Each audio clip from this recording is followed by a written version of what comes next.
maganda mga kabokals. Nakuha nila oh. Magulang, solid talaga. Ayan. Natansya ko lang yung kaya ng motor, baka dumapa. Kaya hindi ko muna pinapaputol lahat.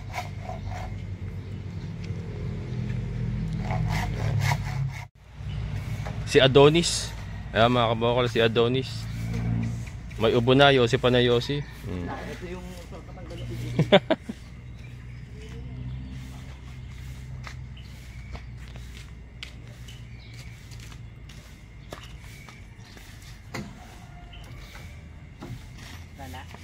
Meron pa. Isa. Dali tetestingin ko kung mabigat, gaano kabigat.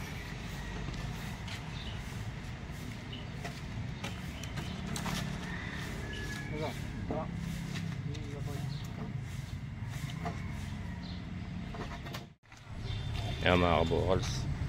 Minaximize ko na yung kakayanan ni Raptor. Lalim mo. Lalim.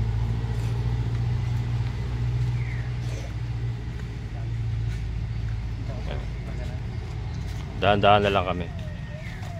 Saya kasi yung biyahe kung konti lang yung madadala.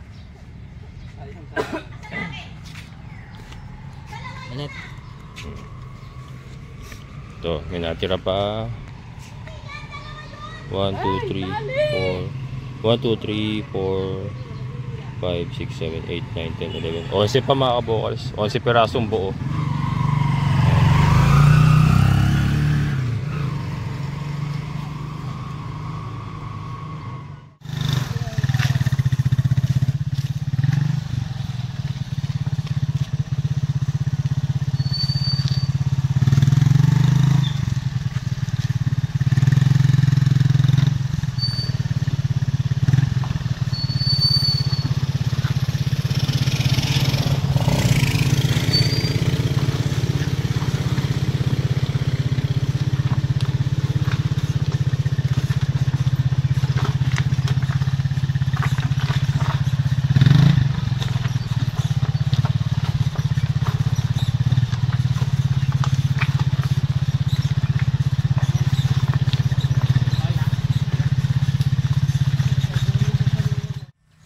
Ayan mga kabukas, nandito na naman kami. Medyo napalaban yung ating Raptor ngayon. Napasobra yung karga ko. Mabigat. Pero salamat sa Diyos at nakarating naman kami ng ligtas. Yan, okay naman yung ating Raptor. Okay naman kami.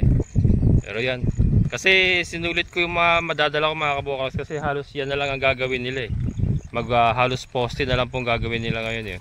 Yung CR naman is yung pasingawan, saka yung sipsipan na lang naman ang ayusin ni Joseph. Kaya minaximize ko yung may kakarga sa motor. Ayan, para makompleto na natin itong bakod oh. Dito na naman tayo, Barangay Tukod, San Rafael, Bulacan. At nagme-merienda muna yung mga boys. May pansit dyan ha. Pag gusto niya kumain, kain na kayo. At kainin nyo na yung pandesal dyan.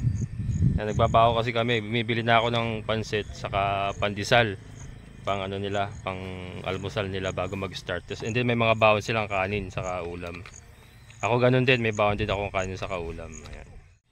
So mamaya silipin ulit natin yung mga activities na gagawin natin ngayon. And ngayon nga po pala mga kabokals, nakipag-coordinate ulit ako kay Kuya Greg kasi gusto kong makausap ulit si Tatay Melchor, yung gagawa ng poso. Kasi nga marami po tayong nare-receive na mga comments na mahal nga po yung singil ni Tatay. Ako naman po kasi hindi ko naman po alam yung kalakaran sa pagpapagawa ng poso kasi first time ko po magpagawa ng poso. Kaya hindi ko rin po alam na mataas pala yung itinuring sa akin ni Tatay. Kasi wala naman po tayong idea sa pagpapagawa ng poso. And doon sa San Jose del Monte kasi, doon sa amin, meron din pong gumagawa ng poso ron. Kaya lang ayaw nila para nalayuan siguro.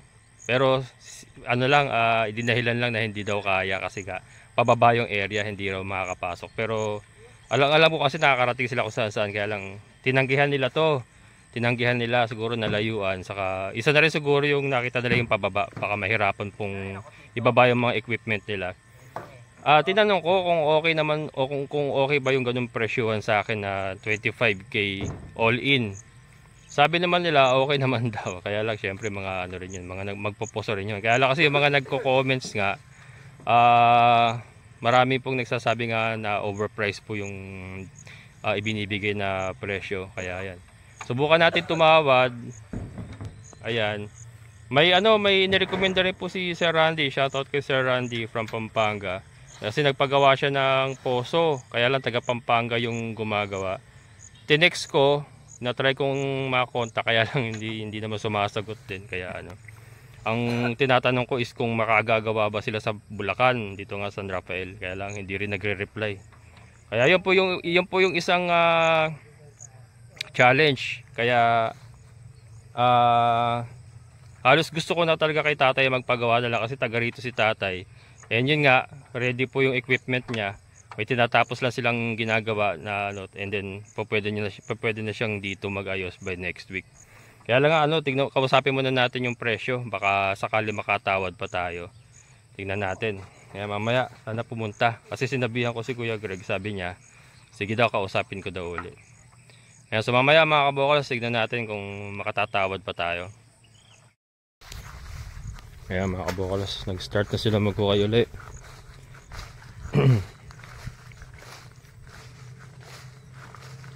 Mon, pagka nandito na kayo sa kabila, pipisian mo panibago dyan ha.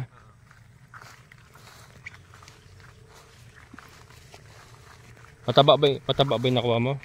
Ayan. Yung alternate kasi mga kabokals. Kasi maliit yun. So alternate. Dapat mataba dito. So ang baon namin is 50 or isa't kalahating feet. Ang distansya po is 5 feet. Yan pong ginagawa naming postihan dito. Ayan. Sana makaikot na kami hanggang doon. Para kapiraso na lang. Popostihan ko muna kasi lahat yan bago namin lagyan ng perimeter talaga. Cyclone muna, lalatagan muna ng cyclone yan. And then tatapalan pa ng yero. Ganun po ang game plan natin dyan.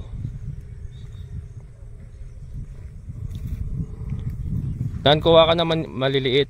Kasi i-alternate nyo yan. Salit-salit. Yung ganyan kahaba mo, putulin nyo. Isakto mo 10 feet para maganda tignan. Para hindi yung iba-iba yung taas. Ha? Okay lang. Bababa dito? Okay lang. Basta yung tusok niya sa taas, pare-parehas halos. 10 feet. Basta 10 feet. Walang kasi ito masyado mahaba eh.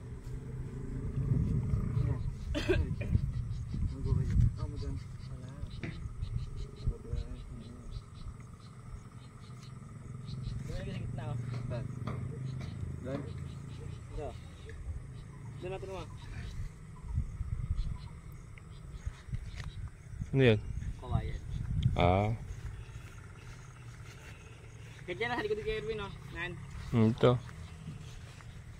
Lago kagad ng mga damo mga kabukas Sayang wala pa si Dagol dito Saglitan lang kay Dagol yan. Pero kasi na mahirap ting baka may nakakalason dyan na makakain nila. Kaya maganda pa rin para sa akin maganda pa rin yung sakate na napipili natin, pinapakain natin.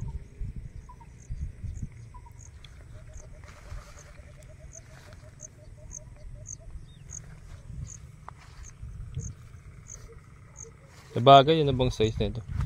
Kahit di na siguro pala. Sige, pag na lang mo, saka na lang puputulan pala. Pag mayero na. Oo.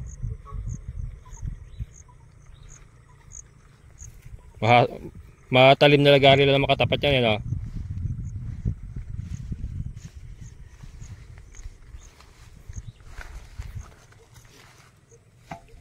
Ito ba 50 na to?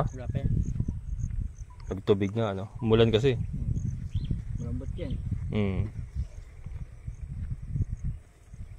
Tawagin mo ako pag magpipisi ka na. Yan, tingnan natin si Joseph.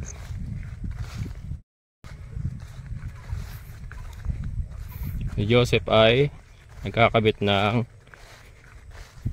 lock. Kasi para ano na kami makapaglagay na kami ng mga kagamitan sa loob. Lagyan natin lock. Hindi yung bintana natin. Marami nagsasabi maliit yung bintana, maliit naman talaga. Si Joseph kasi, ang liit ng nilagay yung bintana eh. Sabi nila lagyan pa daw ng isang bintana eh. Saka na yung mga kabukals, unahin muna natin yung bakod eh. Ano naman okay naman na yan. Kaya lang maliit nga talaga yung bintana, pero saka na natin ayusin yan. Ito importante, set up na natin perimeter natin para maumpisahan yung paglalagay ng mga kulungan natin mga alaga. Kasi kailangan ko muna makompleto yan.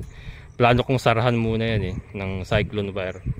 Cyclone muna, and then babaklasin na yung mga kulungan doon. Manok, nadali na dito pa unti-unti yung mga manok natin, kambing, baboy. Then saka mag full blast na baklas. Pag wala na tayong alaga doon mga kabokals, doon na tayo mag full blast na baklas lahat doon. Bubuksan na talaga natin lahat. Doon po natin madadali yung mga yero dito na pang itatapal natin yan pagka wala na tayong alaga doon. Kasi sa ngayon po hindi natin mabaklas kasi mabubuksan natin yung area doon eh. Magiging open na po may mga alaga pa tayo ron. So kailangan mo na ma-secure ito, malagay mga kulungan nila dito, mailipat sila dito, and then saka tayo babaklas lahat doon ng mga yero, bakod, lahat. Yan.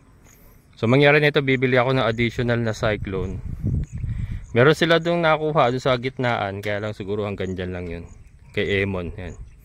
Yung paganyan, yun ang bibili natin. Pang reinforcing kasi yun, isa rin sa kakapitan yun eh. Isa rin sa hahawak sa bakod yung cyclone na yun. Tapos may yero pa tayo, ayan, para mas matibay. And then lalagyan natin ng braces yan, may mga braces yan sa loob. Para pag kahit lumakas ang hangin, may humahawak na brace. Hindi naman lahat, pipili lang tayo ng mga area na lalagyan natin ng brace. Kasi sa gabal din po yung pagka puro brace ang ilalagay natin from inside. Mga lang yan, pag gitnaan lang natin lalagyan ng brace. Ayan.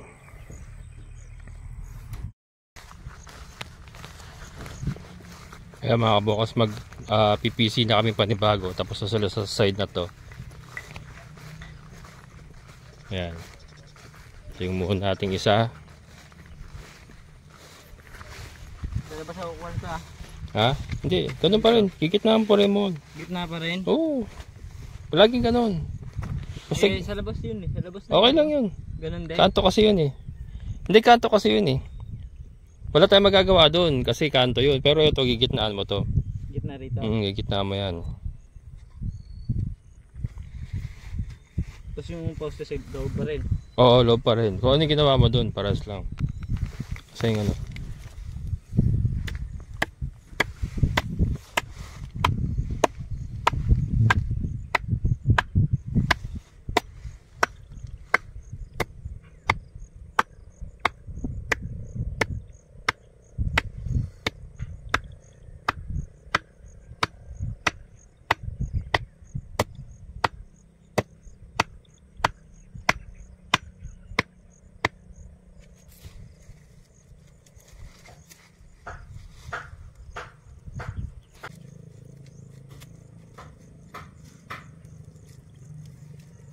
Baba mo po konti man.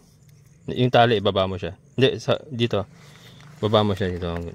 Para mas ano mo. Mabatak mo. Yan. Ay, sino sumasabit pa niya?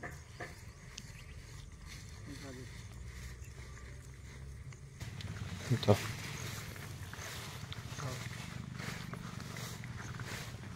Yan. Ito tayo. Ganun din.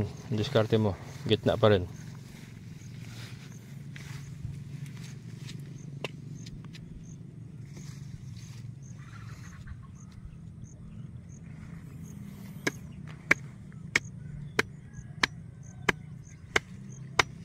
Init ah.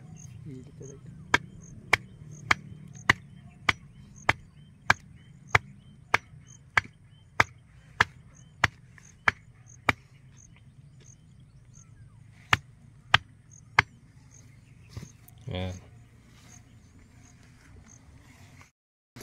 Ayan mga kabokals, so nalinya na uli namin tong side na to sa likod. So dito naman sila. Ayan.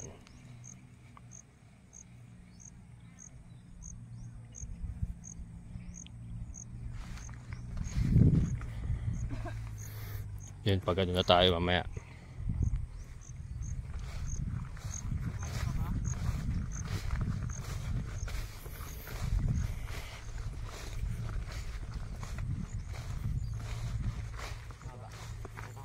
Yung mataba lagay mo dyan, kanto yan eh. Tuwid.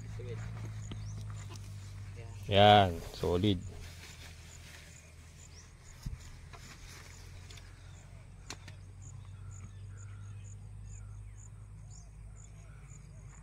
$50 na ba yan, Mon?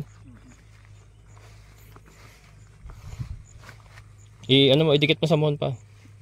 Dikit mo pa sa Mon.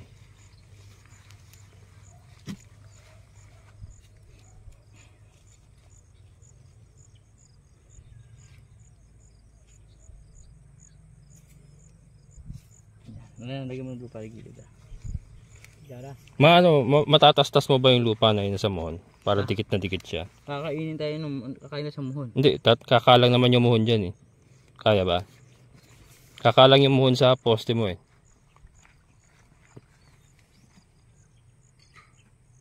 Yan. Para dumikit talaga. Dikit naman sa muhon eh. Balakot lang itong muhon eh. Sige, sige. Ano mo? Iangat mo pa tapos itusok mo siya.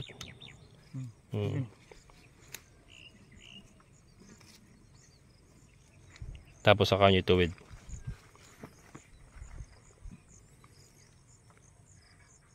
Ayun lang ah.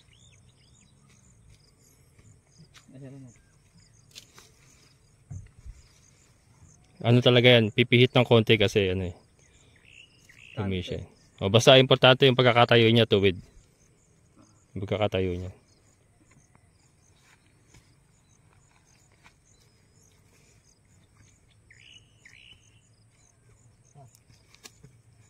Diktikin mo mabuti ano, yung lupa.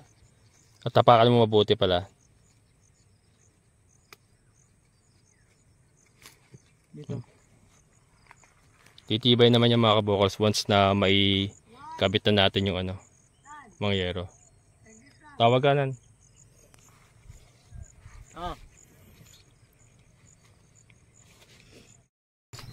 Ayan na mga kabokals oh. Nakita natin yung forma ng ating lote.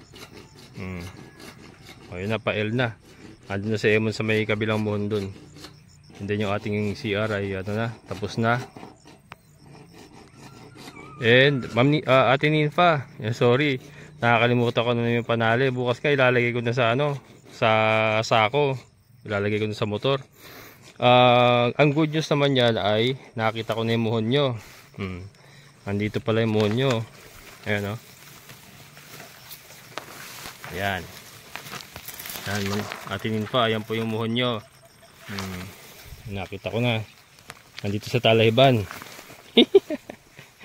Sorry, bukas ko na lang tatalian. Nakakalimutan ko lagi. Sobrang dami ginagawa eh.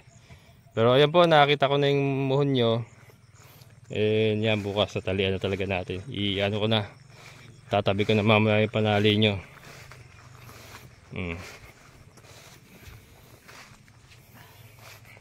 Yan o. Yan na, pasingawan yung ginagawa ni Joseph. Ayan o. Mahugot ba yan? Dihugot na yan mga kabokals. Para pagka magpapasipsip, hugutin na lang. Ayan.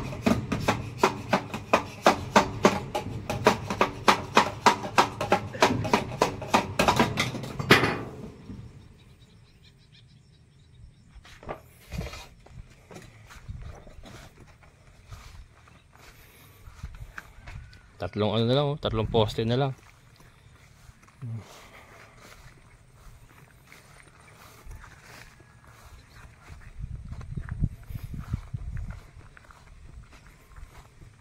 Sige paryosin ito ni Renan. Nauubo na eh. Yan, di kasi ako nag-yosi mga kabokals eh. Yosi pa rin, sige. Yan, dalawa sila para sa may ubo. Sige para yosi.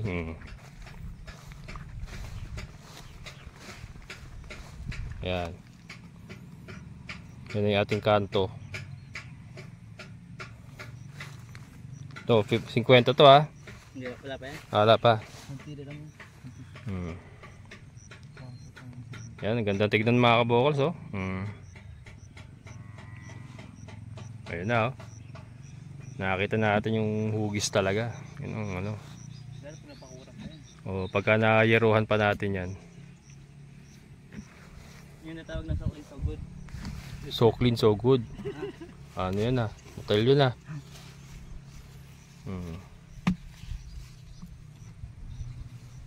So clean, so good. Pinapos na kami sa kawayan no. Kasi hindi na kaya ikarga lahat. Pero ano yan oh. Hanggang dun sana matatapos nila yan no. Kaya lang pinapos na tayo ng kawayan. Retreat ng kawayan. Ang karang itong bilis ko. Dito pala may mabibilan kaya lang sila puputol. Diyan. Ayan, mga kawayan na yan. Kamag-anak din nila Kuya Greg. Yung mga old tenant sa taas. Greg yata yun, no? Greg. Ha? Ito ba yun? Ito ba yun? Hindi ko rin napansin. Hindi, iba. Hindi malaki siya nun eh. Malaki siya niya eh. Baka kumain. Ha?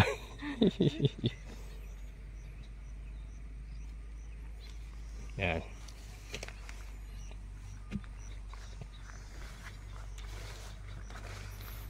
So ito pa. Ito itutuwid pa namin yung mga kabokals. Hindi pa nakatuwid yung tali na yan. Hindi pa nabatak. Sakto na yan dyan. Ha? Sakto na yung stick na yan. Hindi, batakin nyo pa. Ito dito rin gitna yun. O maya, titignan ko pag nakabit. Pag naikabit. Sabit natin sa poste. O, ikabit. Ililipat nyo sa poste.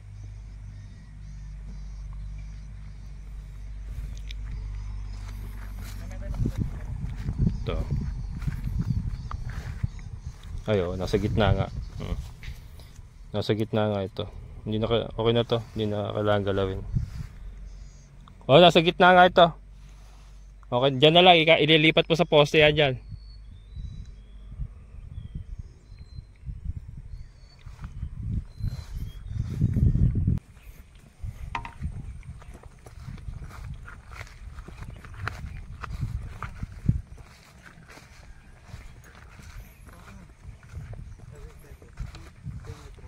Hindi, yung ano man ito. Baloktot yan niya. Yung isa doon. Baloktot din. Ito, maganda pang ano, tuwid-tuwid. Pang kantuan. Asan yung puno niyan? Ito. Yan ang puno. O sige. Kasi yung metro mo.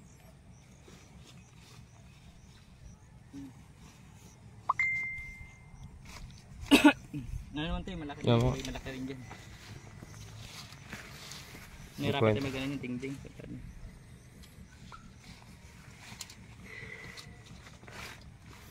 Hindi pa yan. Hindi pa. Sige, kunti pa. Ano to? Standard tayo para ano.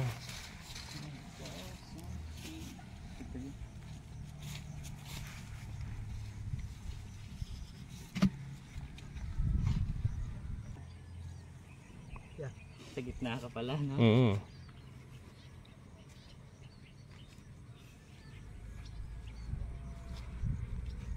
Yan.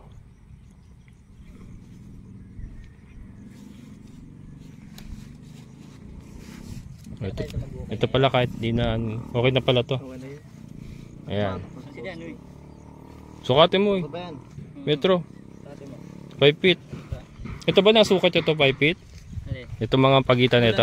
Ha? Kulang yan. Hindi, pero yung iba. Oh, sige. May sumasobra. Ito talaga hindi mo, oh. Yung malapit sa kanto talaga hindi na makuha. 5 feet. Yan. Sige, banat. Ilan na lang yung dalawa? Dalawa na lang. Sige.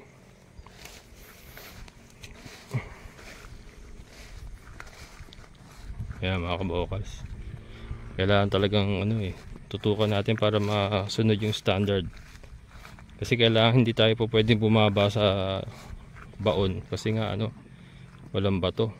Kaya kailangan yung minomonitor ko talaga yung 50, yung ano, 50 na lalim ng baon. Kaya kailangan talaga balik-balikan mo kasi pag pinabayaan mo talaga hindi talaga masusunod. That's the reality.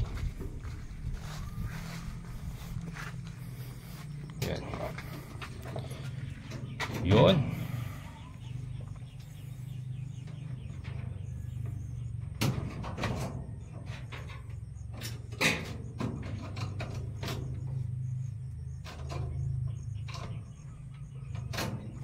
Ba't di mo nalang dito pinaano? Hindi mo nalang dito pinaikot. Tinali mo na. Tagalin mo na to. Walang pwersa yun. Maganda yung dito na para ano siya, kapit na kapit. Ikot mo na lang ganun. Malubang yung pagkaganyan, walang pwersa. Ayan. Tagalin mo niya pa ako para malinis.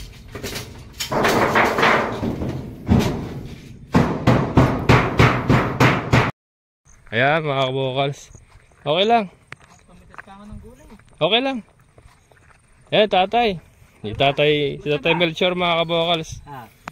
Ano yung sa presyo ba natin? No? Hindi na po pwede mabawasan yun? Wala na bang sagad na ba yun? Ang sinasabi kasi niya sa akin, yung pala gagamit pa ng kuryente. Gagamit pa ng kuryente. Yung mag-ano sa tubig. May ano parang generator? Oo. Ay magtatap? Alam din yung generator yun. Dati ginagawa namin mano-mano lang daw. Ngayon dinala na yung tubig. Dinamo na. May ko ano na. Gagamit kayo ng kuryente. Bibili pa tayo ng wire dyan. Sabi ko, kung gagamit kuryente, magbabayad ka ako sila din eh. Oo. Sila. Kasi sagot nyo na yung bayad sa kuryente na yun. Hindi ko alam nga. Naalala ko pala ako. Malayo sa kuryente nga pala ako gagawin namin. Ay, hindi ba yung katulad dati na diesel, hindi na ano, hindi kuryente na ngayon? Hindi ba pwede makahirit ng 20 all in? Kung makukumpleto lang sana muna yung ating usapan ay problema natin, hahanap pa tayo ng, ano ba, kung meron yung motor. Ganun din, yung ano ba kung hindi na tayo gamit ng wire. Ay, sa kuryente? Oo. Malo kung... kasi malayo nga yung ano, yung source ng kuryente. Oo. Wala kayong nakareding wire na mahaba? Wala eh. Kasi ginagawa nila puro tabi yung bahay na puro tabi. Ay eto lang yung ano gagawin niyo na nakamalayo talaga, isolated. Pero yung tayong sa 25 all in na yon, kasi plano ko, 'di ba kunyari makatatlong tubo tayo, makakuha na kayong tubig. Gusto ko pa magpalubog pa ng isa pa para sa tag-init ba? Sa tag-init kasi sigurado yan bababa tubig eh. Para mas malalim yung baon, saka mas malinis din. Yun doon ba kasama na yun sa 25 na pinipresyo nyo? Sa unit lang yun. Sa unit lang yung 25 na yan. Makakuha lang na tubig, tas hanggang doon na lang. Importante makakuha tayo ng tubig. Kung hindi pa nasisiyahan doon, dapat tusok ulit tayo. Magdadagdag pa ako, magdadagdag. Tusok ulit tayo panibagong tusok. Hindi, may dagdag pa sa labor yon. Particular yun eh. Pero dito no, siguradong makakakita tayo ng malakas sa tubig yan. Magkano kalibawang papabaon ulit ng isa pa? Magkano idadagdag ko nun? Ano ba idadagdag mo? Yung tubo ba? O tubo. Ano lang kayo? Gusto kong tubo tumulo na. Gusto niya maglalim pa na isang tubo. Dagdagan. Lalaliman. Kaya nga sabi siya, available na pag tayo okay lang yun. Kung gusto mo yung apat na tubo ilulubog. Ilulubog lang yung apat. Ilulubog yun. Yun ang kailangan. Pero kasi ang sinasabi ni tatay, kung tatlo ang lulubog at nagkatubig na, kung okay na sa iyo. Kung hindi naman okay sa iyo, gusto mo magdagdag na isang tubo, palalim. Yun. Papalaliman. Yan, pero wala nang dagdag. Wala nang dagdag. Basta yung ano pinag-usapan natin, kung gusto mo yung apat, kasi depende nga eh. Kalalim. Yun nga. Kung ano na ilalim na kahit so gano'ng kalalim, kung muna yung usapan natin, yung pa rin ng mananatili. Yung 25 na pag hindi ka nakakuha, hindi tayo titigil lang din. Hindi ko makakakuha ng tubig dyan. Hahanap tayo. Yun ang sinabi na available naman yun. Kasi kung saan mo gusto yung pwesto, dyan, alam tayo dyan, lilipat tayo doon siya. Basta dito sa area mo. Hindi ka pwede tumawag sa iba. So yun, wala nang dagdag yung paghanap. Kasi yun ang ipagagawa ko. Pag nakakuha na kayo ng tubig, isang baon pa ng tubo ang gagawin natin. Depende. Wala na, hindi ng presyo. Yun din ang presyo nun. So sagad na talaga yung 25k na ano. Pero wala na kang problema sa kuryente nun. Pag tayo yan. Sabi ko, pwede ba kayo makikabit sa akin tapos hindi kayo magbabayad. Ay, magbabayad sila. Pero ano na yon, sagot nyo na yon. Yung pagbabayad, yung hahat tayo ng motor. Ngayon, magbibiyak tayo sa konsumo. Kung makakakita ko ng motor. Maghahati pa tayo sa ano? Sa konsumo lang, nag-aaral ako konsumo. Mga araw-araw siguro, baka kayo, 2 litro, gano'n. Anong gasolina? Ibig sabihin dalawa yung option. Makikabit tayo kay Kuya Greg o kukuha kayo ng generator. Dalawang. Basta yung kuryente, yung pag may motor yun na lang. Well, pag hindi ka makakita, sasaks ka tayo rin eh. Hindi ba po pwedeng kasama na lahat sa 25k? Wala na akong problema sa kuryente. Mapa motor man, mapa kay Kuya Greg. Ikaw na yon. Okay na ako sa 25k. Napakalayong dito eh. Hindi, kung motor na lang hindi ko salina. Ayun nga, yung sinasabi ko. Hindi ko ba pwedeng sakot doon yan? Kasama na sa 25k lahat. Kung ano. Hindi na ako tatawad. Pero sagot nyo na yung kuryente lahat. Boss, kasi mababa na yun. Kasi meron din ako isang naka-awesome na manggagawa ng poso. Dayo, 1,000. Kanila lang yung, kanila na ba ito, Buron? Oo. Pakyaw lang nila yun eh. Kaya lang, talo. Kasi sa lalim, walang nakuha tubig. Bumutas ulit sila ng bago. Ilang butas na talo. Sa kanila yung materyales. Nalugi sila. 1,000. Basta pakilala yun, 200,000 yun. 200,000 yun nalugi. Oo. Siyempre, alaman Ay, buwan eh. May bumutas sila ng na 5 tubong di 20, di 100 yun. Lalim nun. Walang nakuha tubig. Oo. Bagong butas uli. Nagano sila, napakarami naging butas, hindi sila nakakita ng tubig. Yan lang po yan, din na sa may inahawanan namin. Pag-aaral natin, kung maraming tao ng motor, doon na sa motor. Kasakaling makaya na namin yan. Sa 25k? Sa 25, okay ka na. Kung maraming tao ng motor, gano'n ko sila rin, bubas ba ako ng mga gano'n karaya. Ang problema, saan tayo kukuha ng motor? Wala ka bang motor yan? Ditres. Basta, hihigop lang lang ko eh. Tubig, 6 gram. Hihigop. Yung water pump. Kasi water pag binubutas, may sasaling tubig doon. Babalik habang binubutas po yun. Yun yung ano. Baka naman may makuha na lang kayo ng motor. Araw-araw man dito kaya no? Kasi okay na ako sa 25k tayo, hindi na ako tatawad. Pero yun na lang ang hirit ko sa inyo. Yung wala na akong problema pati kuryente. Yung sa motor. Saan magagamit? Hindi na ako hihirit sa ano. Naintindihan ko na kasi na-consider nga pala yung isolated nga pala ako dito. Kasi yung iba kasi may mga kuryente. Yung pag-aistala lang ng bakal. Baka hanggang tanghali na siguro yun. Pagtatayo ng ano. Oo nga. Kasi marami pa lang ano. Kausapin ka ako ulit, baka humingi ng tao, paliwanag nyo ako yung paano. Kasi gagamit kasi ng tao. Wala rin naman ako kaalam-alam dyan sa pagpapagawa ng poso. Kaya nga nasabi ko, mura na yun. Tayong pareho. Pag basta tayo kung ano pinag-usapan nun, kami na narinig kasi consideration may bigyan naman kami ang wala na gano'n, pero yun ang talagang minimum. Pag naman awan siya malakas na nasibat lang natin tubig yan kahit paano magagawa natin paraan. Sige. At ang malaga magkaroon tubig. Oo nga. Sige tayo, ganun na lang. Yun na lang hirit ko na ano. Ay tayo nahirapan akong hanapin yung yung pyesa. Teka. Ganun na lang. Salamat kuya. Sige. Sige po. Thank you. Ayan mga kabukal. So medyo naintindihan ko na ngayon yung sinasabi nga ni tatay. Kasi itong lugar nga natin is isolated naman nga talaga. So syempre kailangan nila ng kuryente or ng motor para dun sa tubig na magsisirculate habang nagdidiril sila. Gagamit sila ng motor or kuryente, yung malaking mahabang kawad. Makikabit kami niyan kila Kuya Greg. So yun po yung dalawang option. Pero yun nga ang hinihirit ko na lang is dun sa 25k na all in, kasama na yung gasto sa kuryente. Ayan. So tinanong ko nga din, sabi ko nga kayo na tinanong ko yung isang nagpoposo rin sa amin sa may San Jose. Sabi nga niya yung presyo nga daw na 25k is reasonable naman na daw yun. Yan yung mga nagme-message sa akin or nagko-comments na may nagsasabi nga 18k lang daw lahat na kasama materyales. Merong nagsasabing 13 pa nga, 13,000. So para sa akin parang ina-analyze ko rin kasi sa materyales pa lang napakamahal na po kasi ng mga materyales ngayon. Kung doable ba talaga yun. Pero siguro ano na lang kay tatay na lang tayo mga kabukals.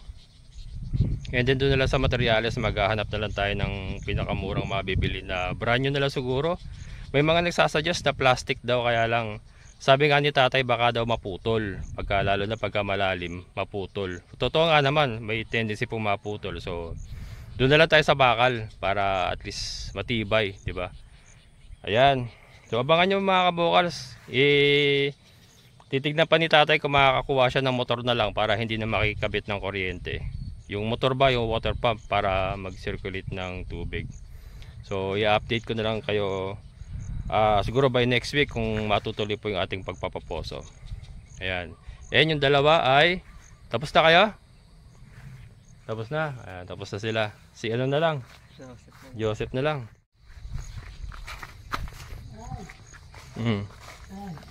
Ayan.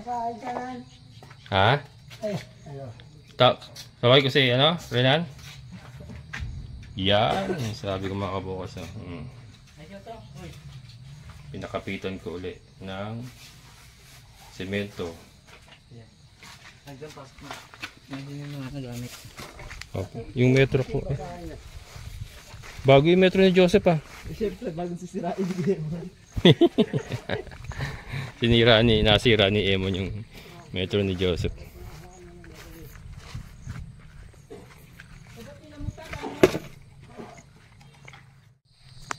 Ayos na mga kabukal, so nakayari na tayo.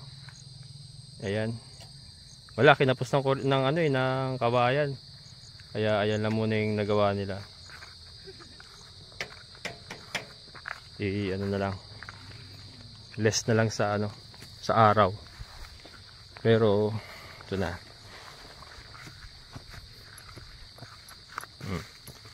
Hanggang dito na yung ating poste. Yan na mga kabukals.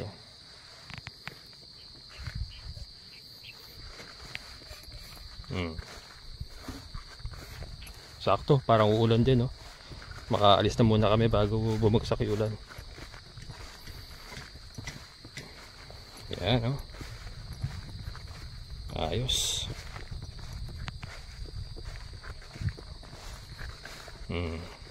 Diba?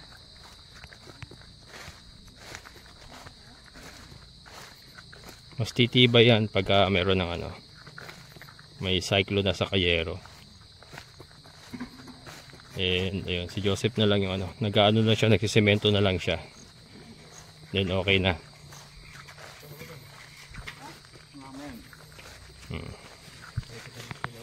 Okay na. Sep, may may lumawit, Sep. Hagudin mo kaya yun. Yung lumawit. Yeah. Para maganda tignan.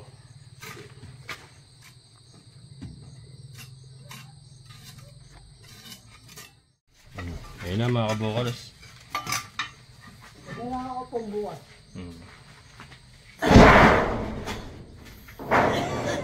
Yan yung ating pasingawan. So, may elbow pa yan bukas. Lalagyan pa ng elbow palabas dun. Papalabasin natin dun. Para hindi magpondo yung amoy dito sa loob. And ito,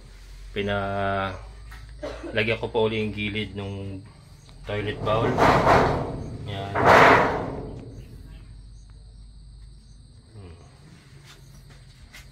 Okay na. Yung ating CR. Parang yan. CR ng isang hari. Ayan, may pintuan na tayo. Pak. Yun. Ayos na yung CR natin. Yung ating bahay may lock na. Yung padlock mo. Lock mo ha. Ayan mga kabukals. Andito tayo sa Santa Maria, Catmon, Santa Maria, Bulacan na. na naibaba ko na sila Emon. Naghahanap ako ng silindro, saka 3/8 na tubo, saka 2x2 na tubo. Wala akong makita ng 3/8, saka wala akong makita ng silindro. Nagka-canvas nga kasi ako para yung sa materyales ng pagpoposo. Ang hirap pumanap ng silindro. So ayun, sa challenge natin. So yun nga, kinausap ko nga si tatay Melchor kanina. Ayun, hindi nga tayo nakabawas 25 pa rin yung kanyang touring. Pero kasi may problema tayo sa yung water pump ba or sa kuryente. Kasi ginagamitan pala ng water pump yun para mag-circulate yung tubig habang nagdi-drill sila. Ang problema kasi sa area natin is isolated pa nga tayo. Wala tayong kuryente. Isolated tayo, wala tayong source ng tubig pa. So yun, isa po sa challenge nila yun. Ewan ko lang kung ginagamit lang yung dahilan mga kamukas. Pero kasi syempre pagkagagawa ka ng poso dapat kompleto ka ng gamit. Baka ayaw lang talaga niya magpatawad. Ang problema ko naman sa mga sinasuggest po ng ating mga viewers, meron po si Sir Randy, may nirecommend siya sa akin taga Pampanga. Kinokontak ko nga, hindi naman sumagot ng isang beses. Tinanong niya lang kung may poso daw sa area. Sabi ko naman meron kasi may poso naman nandun talaga sa area na yon. Tapos tinanong niya kung ilang tubo. Sabi ko sa pagkakaalam ko 3 hanggang 4. Tapos tinatanong ko magkano po ba yung magagastos pagka sa inyo nagpagawa. Hindi na nag-reply. So yan, wala na, hindi na talaga hindi na sumagot. Text ako ng text, hindi na sumagot. Taga Pampanga yon. Yan, Sir Randy Roque. Ayan, yung nirekomenda mo hindi sumasagot. And yung mga iba naman, may mga nagsasabi nga na sila daw is 18K nga lang daw yung nagastos. Lahat-lahat na. Tinatanong ko naman kung taga saan at baka makontak ko pwedeng gumawa. Kaya lang hindi naman sila nagre-reply. Yung iba naman wala naman ibinibigay na information. Kaya hindi ko rin sigurado kung totoo talaga na na ganun lang kamura doon sa iba. Kasi nga yung gumagawa dito sa may sa amin sa San Jose din, nagpo-poso rin sila. Sabi naman niya yung 25K daw ni tatay is makatarungan naman daw yun. Reasonable naman daw yung ganun price. So yun, medyo magulo pa mga kabokals. And ito nga, nahihirapan tayo maghanap ng materyales. So i-update ko na lang po muna kayo. I-update ko na lang kayo mga kabokals kung matutuloy po yung ating pagpapagawa ng poso. Makipag-coordinate muna ako kay tatay kung paano yung gagawin or maghanap-hanap pa tayo. Ang problema nga kasi yung mga yung katulad nung pinagtanong ako na taga rito, ayaw niya maggumawa doon. Hindi daw sila tumatanggap ng ng maliitan kasi malakihan daw yung ginagawa nila, yung pang commercial yata, commercial skill yung ginagawa nila. Yun ang dahilan niya, ewan ko. Ang hirap. So yan mga kabokos, hanggang dito na lang. Sana po nag-enjoy kayo. Yun po yung nagawa natin for today. So maraming salamat sa lahat ng mga solid kabokals and mga silent viewers ko po. Maraming salamat. And syempre sa ating kaibigan po na si Sir po yun. Sir, maraming salamat po. Ingat kayo dyan. So muli, ito ang yung kabokals farmer na nagsasabing sabay-sabay tayong mangarap, magsikap at higit sa lahat ay kumilos. Siguradong ulan ang ating amazing na buhay. Bye-bye!